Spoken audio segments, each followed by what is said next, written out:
ജിംബിലെ ആദ്യത്തെ പ്രവർത്തനമായി നൽകിയിരിക്കുന്നത്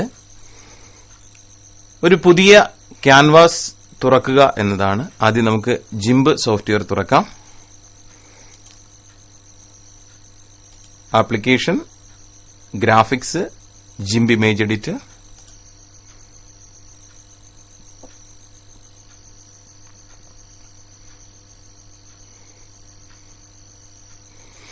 ജിംബ് സോഫ്റ്റ്വെയർ തുറന്നു വന്നത് ശ്രദ്ധിക്കുക. ഈ സോഫ്റ്റ്വെയറിൽ പുതിയ ക്യാൻവാസ് നിർമ്മിക്കാനായി ഫയൽ മെനുവിലെ ന്യൂ ബട്ടണിൽ ക്ലിക്ക് ചെയ്യുക. File, new. അതിൽ ഉള്ള സങ്കേതങ്ങൾ പരിശോധിക്കാം. ഇമേജ് സൈസ്, വിഡ്ത്ത്, ഹൈറ്റ് എന്നിവ നമുക്കിവിടെ നൽകുന്നതിന് വേണ്ടിയിട്ടുള്ള കോളങ്ങളുണ്ട്. നമുക്ക് ആ സംഖ്യകൾ ടൈപ്പ് ചെയ്ത് നൽകാം. PX എന്നത് പിക്സൽ എന്നാണ്. അതിൽ സെന്റിമീറ്റർ, മില്ലിമീറ്റർ, പോയിന്റ്സ് എന്നിങ്ങനെ നമുക്ക് വിവിധ അളവുകളിലേക്ക് മാറ്റാനുള്ള സംവിധാനവും നൽകിയിട്ടുണ്ട്. അഡ്വാൻസ്ഡ് ഓപ്ഷൻ മെനുവിൽ നിന്നും കൂടുതൽ സങ്കേതങ്ങൾ നമുക്ക് ലഭ്യമാണ്. അത് കൂടുതൽ പ്രവർത്തനങ്ങൾ ചെയ്യുമ്പോൾ നമുക്ക് പരിശോധിക്കാം. ഇപ്പോ A4 സൈസിലുള്ളൊരു ക്യാൻവാസ് നമ്മൾ തയ്യാറാക്കുകയാണ്. ടെംപ്ലേറ്റ് എന്ന ഭാഗത്തെ ക്ലിക്ക് ചെയ്യുക. മുൻകൂട്ടി തയ്യാറാക്കി വെച്ചിരിക്കുന്ന ഫയൽ സൈസുകളാണ് ടെംപ്ലേറ്റുകൾ. ടെംപ്ലേറ്റിൽ ക്ലിക്ക് ചെയ്യുന്നു. അതിൽ നിന്നും A4 എന്ന ആ മുൻകൂട്ടി തയ്യാറാക്കുന്ന ആ ഫയൽ സൈസിൽ ക്ലിക്ക് ചെയ്യുക. മറ്റു വിവിധ ഫയൽ സൈസുകൾ നമുക്ക് ലഭ്യമായിരിക്കുന്നത് ശ്രദ്ധിക്കുക. A4 സൈസിലുള്ള ഒരു ക്യാൻവാസ് നമ്മൾ തയ്യാറാക്കുന്നു.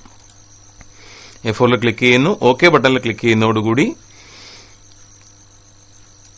പുതിയ ക്യാൻവാസ് തുറന്നു വരുന്നു. ഇപ്പോൾ തുറന്നു വന്നിരിക്കുന്ന ഈ ക്യാൻവാസ് ഒരു A4 വലിപ്പത്തിലുള്ളൊരു ക്യാൻവാസ് ആണ്. ഈ ക്യാൻവാസിന് ബാക്ക്ഗ്രൗണ്ട് കളറായി പശ്ചാത്തല നിറമായുള്ളത് ഒരു വൈറ്റ് കളറാണ്. ഇവിടെ ബാക്ക്ഗ്രൗണ്ടിന് വേണ്ടി നമ്മൾ തയ്യാറാക്കാൻ പോകുന്ന പുതിയ ആ ഒരു വർക്കിന് വേണ്ടിയിട്ട് നമുക്കൊരു ബാക്ക്ഗ്രൗണ്ട് കളർ ചേർക്കാം. ബാക്ക്ഗ്രൗണ്ട് കളർ ചേർക്കുന്നതിനുള്ള ടൂള് ഈ കാണുന്ന ബ്ലെൻഡ് ടൂളാണ്.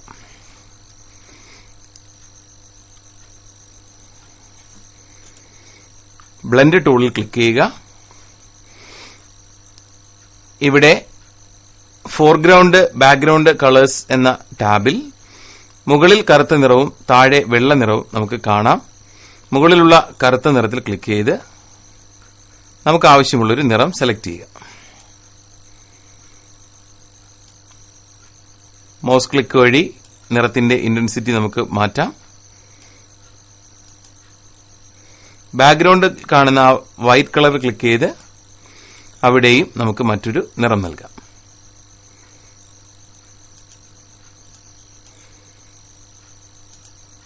ഓക്കെ നൽകിയാൽ രണ്ട് നിറങ്ങളും മാറി മാറി വന്നിട്ടുള്ള ശ്രദ്ധിക്കുക.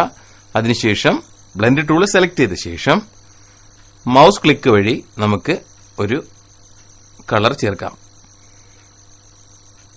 ക്ലിക്ക് ചെയ്ത് ഡ്രാഗ് ചെയ്താൽ നമുക്ക് അവിടെ നിറം വരുന്നത് ശ്രദ്ധിക്കുക.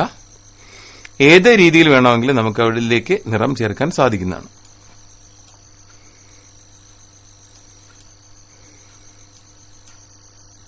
ഇപ്രകാരം ഏത് രീതിയിൽ നമുക്ക് ആവശ്യമുള്ള ഒരു നിറം മൗസ് ഡ്രാഗ് ചെയ്ത് ചേർക്കുക. ഇപ്പോ ജിംബില് നമ്മൾ പിന്നീട് തുറന്നു വരുമ്പോൾ ജിംബിൽ ഈ കളറാണ് കാണുന്നതെങ്കിൽ നമുക്ക് കളർ റീസെറ്റ് ചെയ്യാനുള്ള സംവിധാനം ഇതിന് താഴെ കാണുന്ന അതേ ജാലകത്തിൽ ലഭ്യമാണ്. അതിൽ ഒരു തവണ ക്ലിക്ക് ചെയ്യുന്നതോടുകൂടി ആ ജാലകം, ആ നിറം റീസെറ്റ് ആയത് ശ്രദ്ധിക്കുക. ജിംബിലെ പ്രധാനപ്പെട്ട ടൂളുകൾ ഒന്ന് പരിചയപ്പെടാം.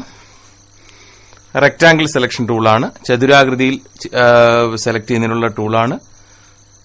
എലിപ്സ് ടൂൾ, അതായത് വൃത്താകൃതിയിലോ ദീർഘവൃത്താകൃതിയിലോ. ഫ്രീ സെലക്ട് ടൂൾ എന്നത് നമുക്ക് മൗസ് ക്ലിക്ക് വഴി വരച്ച് നമുക്ക് ചിത്രം സെലക്ട് ചെയ്യാൻ വേണ്ടിയിട്ടുള്ളതാണ്. പ്രധാനപ്പെട്ട ടൂളുകൾ മാത്രം നമ്മൾ പരിചയപ്പെടുന്നു. സെലക്ട് ബൈ കളർ ടൂൾ ഉപയോഗിച്ച് ഒരു പ്രത്യേക നിറത്തിനെ മാത്രം നമുക്ക് സെലക്ട് ചെയ്യാം. പാത്ത് ടൂൾ ഉപയോഗിച്ച് നമുക്ക് ചിത്രങ്ങളുടെ അരികുകളെ കൃത്യമായ അളവിൽ വരച്ചെടുക്കുന്നതിന് വേണ്ടിയിട്ടുള്ള സംവിധാനമുണ്ട്. സൂം ടൂള്, ചിത്രം അടുത്തേക്കും അകലേക്കും ആക്കുന്നതിന് വേണ്ടിയിട്ട്. മൂവ് ടൂള്, ചിത്രത്തിന്റെ സ്ഥാനം മാറ്റുന്നതിന് വേണ്ടിയിട്ട്. ക്രോപ്പ് ടൂള്, ചിത്രത്തിന്റെ വലിപ്പം അല്ലെങ്കിൽ ഒരു പ്രത്യേക ഭാഗം മുറിച്ചെടുക്കുന്നതിന് വേണ്ടിയിട്ടൊക്കെ ഉപയോഗിക്കാം. റൊട്ടേറ്റ് ടൂൾ ചിത്രത്തിനെ വ്യത്യസ്ത രീതിയിൽ കറക്കി ഉപയോഗിക്കുന്നതിന്, സ്കെയിൽ ടൂള് ചിത്രത്തിന്റെ വലിപ്പം ക്രമീകരിക്കുന്നതിന്, ഫ്ലിപ്പ് ടൂള് ചിത്രം ഇടം വലം തിരിക്കുന്നതിന് വേണ്ടിയിട്ടുള്ള ടൂള്. എ എന്നത് ടെക്സ്റ്റ് ടൂളാണ്. ബക്കറ്റ് ഫിൽ ടൂള് നിറം നിറയ്ക്കാൻ, pencil tool, brush tool, eraser, ഇങ്ങനെ നിരവധി സംവിധാനങ്ങൾ നമുക്ക് ലഭ്യമായിട്ടുണ്ട്. ഈ ടൂളുകളിൽ ഓരോന്നിലും മൗസ് പോയിന്റർ എത്തിച്ച് ആ ടൂളിന്റെ പ്രത്യേകത മനസ്സിലാക്കി വയ്ക്കുക.